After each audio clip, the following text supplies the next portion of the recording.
Hello, my friend. I wanted to respond to your concern about growing older because it struck me so much when I realized that you are still very young. It's not a request of somebody my own age with a concern about going towards death. It is a very existential preoccupation with this very basic fact of life, that living is to be changing all the time, and that changing manifests in first instance for human beings as this process of transformation that happens naturally as we age. And you may get just as preoccupied with that process at any age, because it can be quite unsettling. You can, as a child, sometimes be terribly impatient to grow older and be old enough for things. And this can carry on for many, many decades for some people.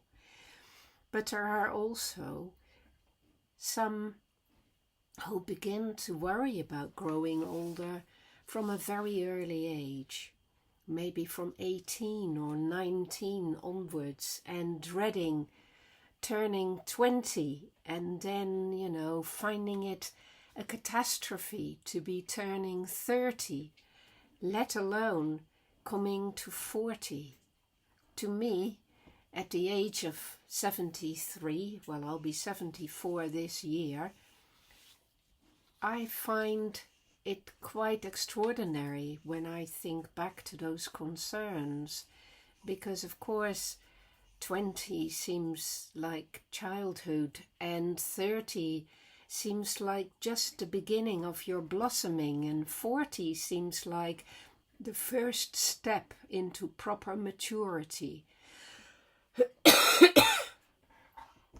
I apologize for my coughing. That's my hay fever this time of year.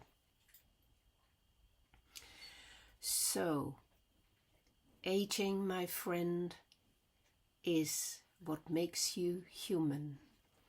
It is your flowing river that takes you across different landscapes on this long journey, which nevertheless seems very short when you're coming to the end of it.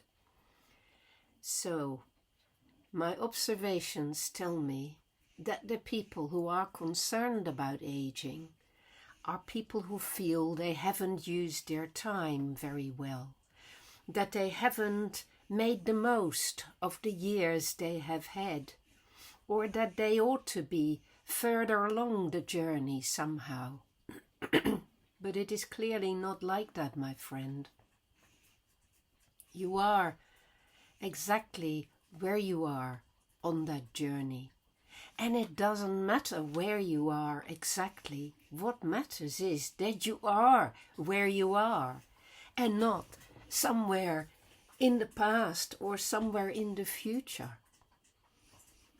Of course, it doesn't mean not making the most of the past. The opposite is true. Where you are includes all the memories of the past you have already behind you. And it also includes lots of plans and visions and possibilities and desires and commitments to the future. All of that is part of where you are. But to be aware of where you are now, and to be what you are now, my friend, will make a big difference to how you experience time and the process of aging. To me, the process of aging has become a great blessing, because I realize that every day is a chance to whittle away at the small problems that I have to solve each day, and to smooth out the character traits that trip me up, and that every day, with time flowing by, I can improve my way of being. and therefore the passing of time, the new beginning each day, is an amazing blessing. And the end of the journey will come when it comes. It matters very little. What matters is that I am at each place where I have brought myself through time, and that I inhabit it, that I fully experience it, and that I redirect myself accordingly, knowing what I have learned, knowing the direction I want to travel in, and knowing that time is on my side, because it will always, like a river, carry me forward. I hope that those thoughts about time might help you to think a little bit more about your fear about time passing, my friend. Make time your friend and learn to trust it, and learn to relish it and use it well, and you will feel a great deal better for it.